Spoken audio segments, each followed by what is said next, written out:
Friends, welcome back on my channel topper tuition classes.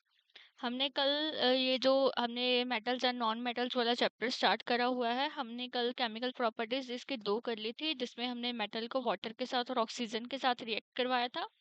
आज हमने start करना है what happen when metal react with N acid. I hope कि हम इस पार्ट में ये सारा चैप्टर कंप्लीट कर देंगे।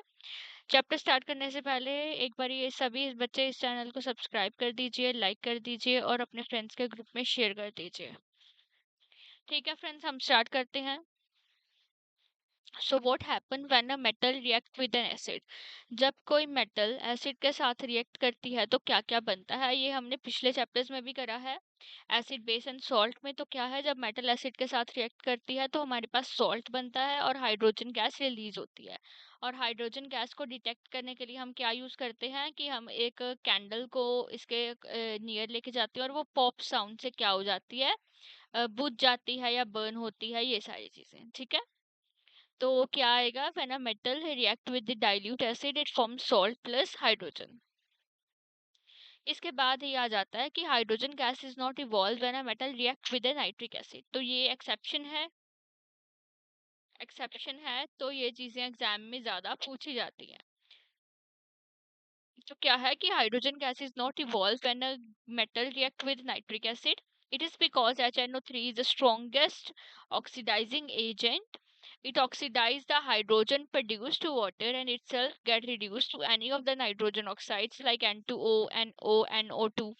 But magnesium and manganese react with very dilute HNO3 to evolve hydrogen gas. तो क्या है कि HNO3 एक स्ट्रॉन्ग ऑक्सीडाइजिंग एजेंट है। ये ऑक्सीडाइज हो जाता है to produce hydrogen, to produce water and itself get reduce to, मतलब देखो, HNO3 क्या है, एक स्ट्रॉन्गेस्ट ऑक्सीडाइजिंग एजेंट है। ये हाइड्रोजन प्रोड्यूस नहीं करता पर ऑक्सीजन को साथ कंबाइन करके ये वाटर प्रोड्यूस करता है।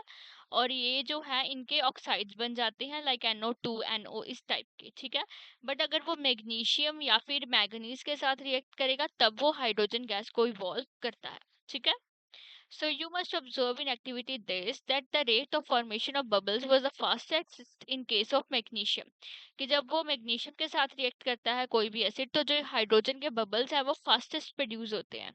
The reaction was also the most exothermic in case. Exothermic meaning जब मैग्नीशियम के साथ एसिड रिएक्ट करता है तो एक्सोथर्मिक होती है, हीट रिलीज होती है।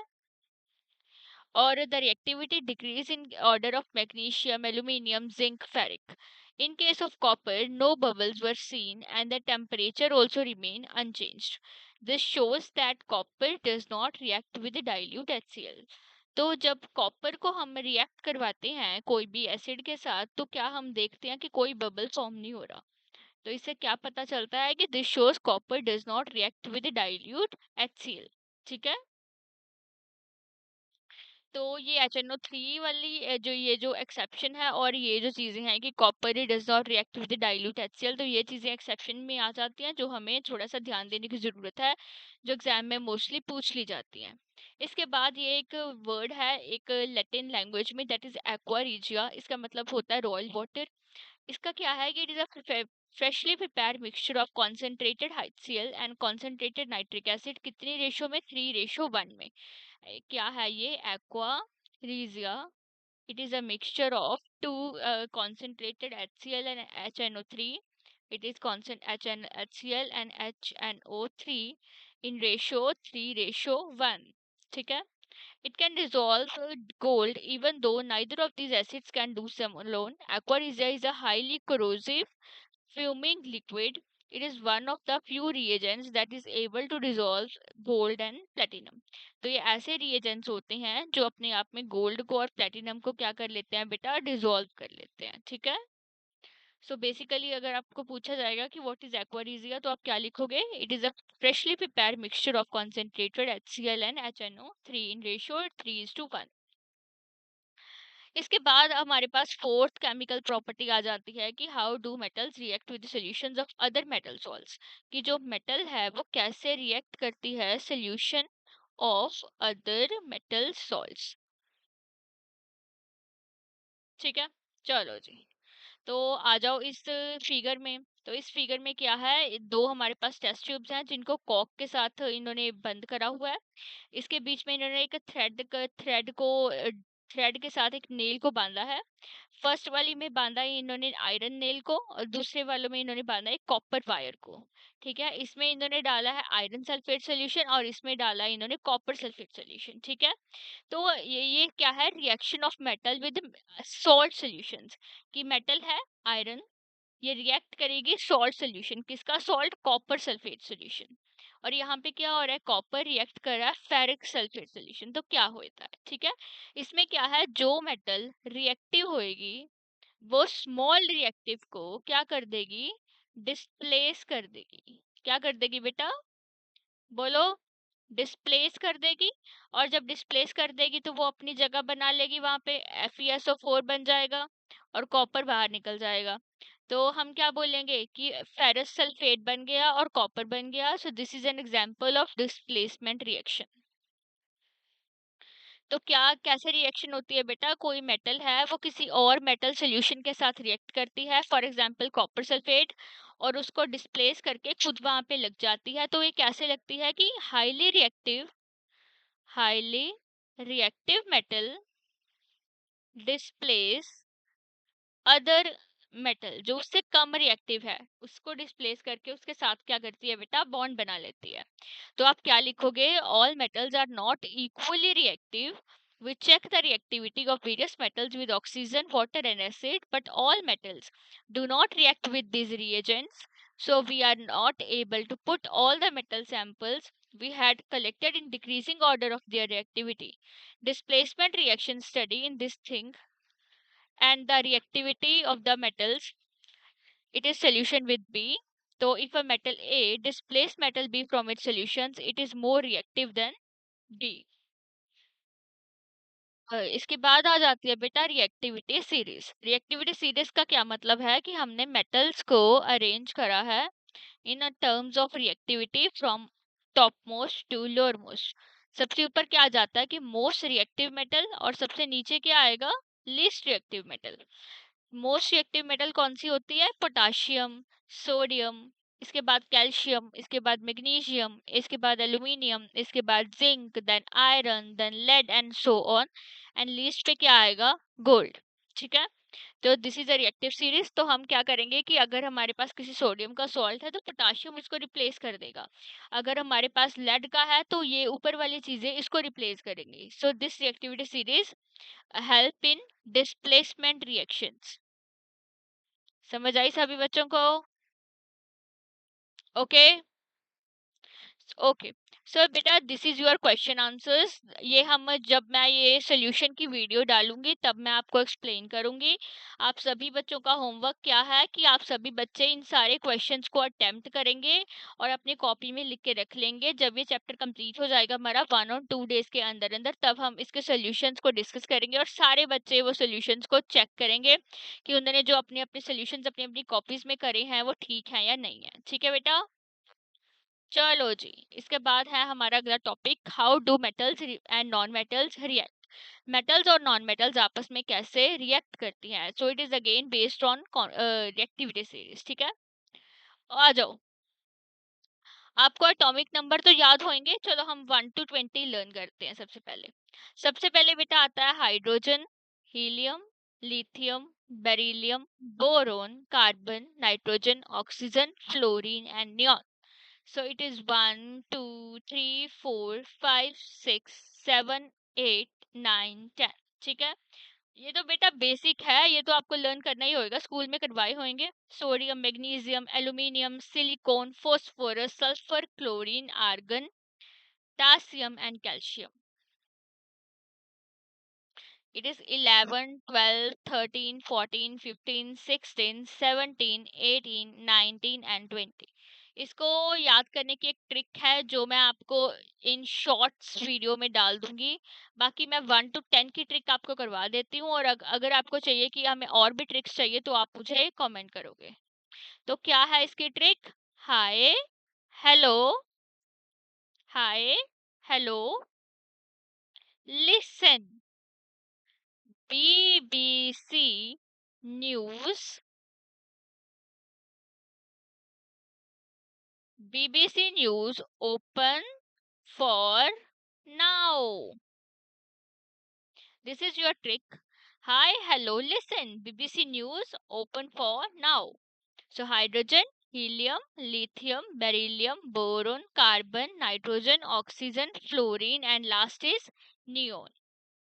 ठीक है बेटा, यहाँ से हम क्या करेंगे, अपनी जो रिएक्टिविटी सीरीज है उसको लर्न करेंगे। जैसे देखो, फर्स्ट इन्होंने स्टार्ट करा है विद हीलियम। हीलियम का एटॉमिक नंबर कितना होता है?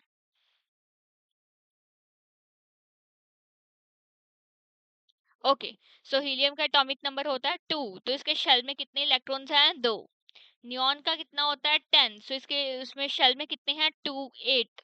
आर्गन का कितना होता है? 18। तो इसके शेल में कितने हैं? पहले 2 फिर 8 फिर 8। इसके लास्ट ऑक्टेट्स कंप्लीट होते हैं because this is noble gases. इसके बाद आ जाता है सोडियम, मैग्नीशियम, एल्यूमिनियम, इसके बाद पोटाशियम, कैल्शियम, ये सारों का 11 पूरा करना है ना हमने। सबसे पहले में 2 इलेक्ट्रॉन्स आएंगे, इसके बाद 8 इलेक्ट्रॉन्स आएंगे, इसके बाद 10 पूरे हो गए, इसका नंबर कितना है? 11 11। तो इस लास्ट में कितने आएंगे? 1 इलेक्ट्रॉन। इसके बाद नंबर कितना है? 12। सो पहले आएंगे 2, इसके बाद आएंगे 8, इसके बाद आएंगे 2। Same as with non metal 7 8 9 15 16 17। आप इसको इलेक्ट्रॉनिक कॉन्फ़िगरेशन के अकॉर्डिंग क्या कर सकते हो? अरेंज कर सकते हो। ठीक है, आ जाओ, अभी हम एक रिएक्शन करवा के देखते हैं। ओके, सो हमारा क्वेश्चन है कि हमें फॉर्मेशन करनी है, फॉर्मेशन ऑफ NaCl। ठीक है, अभी देखो, सोडियम का एटॉमिक नंबर कितना है? 11। क्लोरीन का एटॉमिक नंबर कितना है? 17। अभी बताओ कि कितने कितने इलेक्ट्रॉन्स आएंगे। सोडियम में कितने आएंगे? फर्स्ट ऑक्टेट में 2, इसके बाद 8 और इसके बाद 1। यहाँ पे कितने आएंगे? 2 8 10, इसके बाद 7। ठीक है, तो सोडियम में क्या लिखेंगे कि अगर ये एक लूज कर दे तब ये नोबल गैस की कॉन्फ़िगरेशन ले लेगा। तो Na पॉजिटिव, एक लूज कर देगा। यहाँ पे क्या करेंगे, इसका एक, इसको लेना इजी है या 7 देने इजी है? एक लेना इजी है ऑब्वियसली। तो ये क्या करेगा, एक लेने के लिए इस पे कौन सा चार्ज आएगा? Negative, Cl negative. तो देखो क्या करेंगे, Na के ऊपर लास्ट ऑक्टेट में कितने इलेक्ट्रॉन्स है बेटा? 1। क्लोरीन में लास्ट में कितने इलेक्ट्रॉन्स है? 7। 1 2 3 4 5 6 एंड लास्ट 7। ठीक है, ये इसको, इसने क्या करना है? लूज। इसने क्या करना है? एक गेन। और इसने क्या करना है? 1 लूज। तो ये अपना इलेक्ट्रॉन इस क्लोरीन को दे देगा और क्या बना लेगा? NaCl, Na positive Cl negative. तो ये क्या बन गया? Formation of NaCl। क्वेश्चन आएगा कि बेटा फॉर्मेशन करो सोडियम क्लोराइड की, तो आपको इस तरीके से उसकी फॉर्मेशन करके आनी है। इसके बाद जैसे हमें दिया गया है कि आप MgCl2 बनाओ, तो कैसे बनाएंगे? अभी मैग्नीशियम का कितना नंबर है? 12। तो क्या होएगा? 2 8 2। फर्स्ट वाले में 2 इलेक्ट्रॉन्स, इसके बाद 8 इलेक्ट्रॉन्स, इसके बाद 2 इलेक्ट्रॉन्स 12 बनाने के लिए। क्लोरीन का कितना नंबर होता है? 17। तो इस ये कैसे होएगा? फर्स्ट में 2 इलेक्ट्रॉन्स, इसके बाद 8 इलेक्ट्रॉन्स, इसके बाद 7 इलेक्ट्रॉन्स। अगर किसी को नहीं पता तो मैं बता दूं कि कोई भी अगर हमारे पास एलिमेंट है, सपोज करो उसका नंबर हमारे पास सपोज करो 9 है। ठीक है, तो हमारे पास ये 4 ऑर्बिट्स होते हैं और भी होते हैं। सबसे पहले 2 इलेक्ट्रॉन्स आ सकते हैं फर्स्ट ऑर्बिट में। सेकंड ऑर्बिट में मैक्सिमम 8 इलेक्ट्रॉन्स आ सकते हैं। इसके बाद 8 इलेक्ट्रॉन्स आ सकते हैं, इसके बाद 8, ऐसे ऐसे करके ये चीज चलती रहती है। सपोज करो हमारे पास 9 इलेक्ट्रॉन्स है, तो फर्स्ट वाले में तो कितने आएंगे? 2 ही आएंगे। इसके बाद कितने आएंगे? 7। तभी 9 होएगा टोटल। तो वही चीज है, 17 अगर हमारा नंबर है तो कैसे हम अरेंज करेंगे? 2 8 7। ओके, एक बारी मैं अभी रब कर दूं, थोड़ी सी जगह बन जाए, इसके बाद हम करते हैं। Just wait for a second बेटा।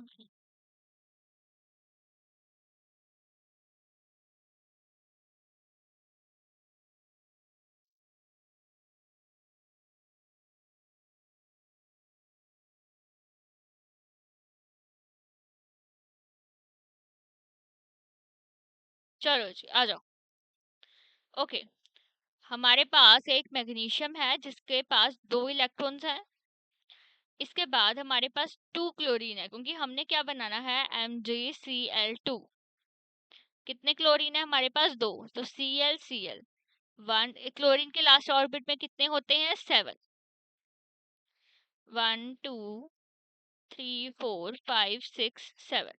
इसको नोबल गैस की कॉन्फ़िगरेशन लेने के लिए इसके नियर क्या है, 10 नोबल गैस कॉन्फ़िगरेशन। स्टेबल होने के लिए इसको 2 इलेक्ट्रॉन्स लूज करने हैं और इनको एक एक इलेक्ट्रॉन चाहिए, तो मैग्नीशियम एक इलेक्ट्रॉन इसको देगा, अपना दूसरा इलेक्ट्रॉन इसको देगा। ये इनके 8 पूरे हो जाएंगे, इसके ये कॉन्फ़िगरेशन आ जाएगी, दोनों ने नोबल गैस कॉन्फ़िगरेशन अचीव कर ली। तो फॉर्मेशन किसकी होएगी, MgCl2 की, जिसमें Mg ने 2 लूज करे और 2 क्लोरीन ने एक एक गेन करा। तो ये इस टाइप का आयनिक बॉन्ड यहाँ पे बनेगा और इस टाइप से ये जो कंपाउंड है ये फॉर्म होगा। तो the compounds formed in this manner by transfer of electrons from a metal to a non-metal are called ionic compounds और electrovalent compounds, जिसमें हम एनायन और केटायन बनाते हैं और एक तरीके का बॉन्ड फॉर्म करते हैं बिटवीन टू नॉन मेटल एक one metal and one non metal.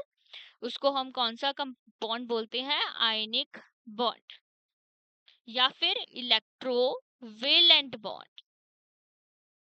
Okay, समझ आई। तो ये दोनों क्वेश्चंस ही आते हैं हमारे पास एग्जाम में कि right the formation of NaCl और right the formation of MgCl2। इसके बाद बेटा आ जाती हैं प्रॉपर्टीज ऑफ आयनिक कंपाउंड्स। तो हम प्रॉपर्टीज देख लेते हैं। हाँ, आपका सभी का होमवर्क है कि आपको NaCl, lithium chloride, calcium chloride, calcium oxide and MgCl2, इन सब के आपको ऑर्बिटल स्ट्रक्चर्स बनाने हैं और मेरे को भेजने हैं। ऑर्बिटल स्ट्रक्चर्स बनाओगे आप सभी बच्चे और मेरे को इस नंबर पे सेंड करोगे, मैं आपको चेक करके बताऊंगी कि आपने ये जो ऑर्बिटल्स बनाए हैं वो ठीक बनाए हैं या नहीं बनाए। ओके, आ जाओ अभी। इसके बाद है general properties of ionic compounds. तो फर्स्ट प्रॉपर्टी है physical nature. Ionic compounds are solids and somewhat hard because of strong force of attraction between positive and negative ions. These compounds are brittle and break into pieces when pressure is applied. तो NaCl कैसे बना था, इसने एक loose करा, इसने एक gain करा। तो पॉजिटिव और नेगेटिव कंपाउंड से आयनिक बॉन्ड बनता है और ये बॉन्ड इतना ज्यादा स्ट्रॉन्ग होता है और हार्ड होता है। और ये कंपाउंड कैसे होते हैं, ब्रिटल इन नेचर। इसके बाद आ जाता है melting and boiling point. Ionic compounds का जो high melting and boiling point होता है ये काफी ज्यादा हार्ड होते हैं, तो इनको ब्रेक करने के लिए जो हमें एनर्जी चाहिए होती है ये काफी हाई चाहिए होती है। ठीक है, it required strong energy to break this bond. इसके बाद आ जाता है solubility। Electrovalent compounds are generally soluble in water and insoluble in solvents like kerosene and petrol। इसके बाद लास्ट आ जाता है conduction of electricity। The conduction of electricity through solution involves the movement of charged particles। A solution of an opposite ionic compound in water contain ions which move to opposite electrodes when electron is passes।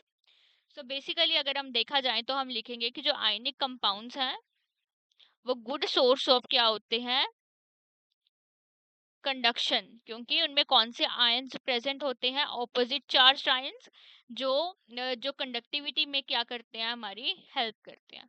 क्योंकि बेटा electricity या conduction वहीं possible है जहां ions की क्या हो रही है, फ्रीली मूवमेंट। तो आयनिक कंपाउंड्स किससे बने होते हैं, आयन से, तो ये कंडक्टिविटी में क्या करते हैं, हमारी हेल्प करते हैं। जो दीज आर द क्वेश्चन जो हमने अभी करे कि right the formation of Na2O, MgO, sodium, oxygen, magnesium, इसके आपने डॉट स्ट्रक्चर्स बनाने हैं, इसके आपने फॉर्मेशन लिखनी है। इसके बाद why are ions present in this compounds, why do ionic compounds have high melting point, इन सभी आपके आंसर्स आपने कॉपी में लिखने हैं और ये आपके लिए होमवर्क है। हम ये चीजें डिस्कस करेंगे अगली क्लास में जब मैं सोल्यूशन की वीडियो बनाऊंगी, आप बस उसमें अपनी चेक कर लेना कि जो मैंने आंसर्स करे हैं वो ठीक है या नहीं है।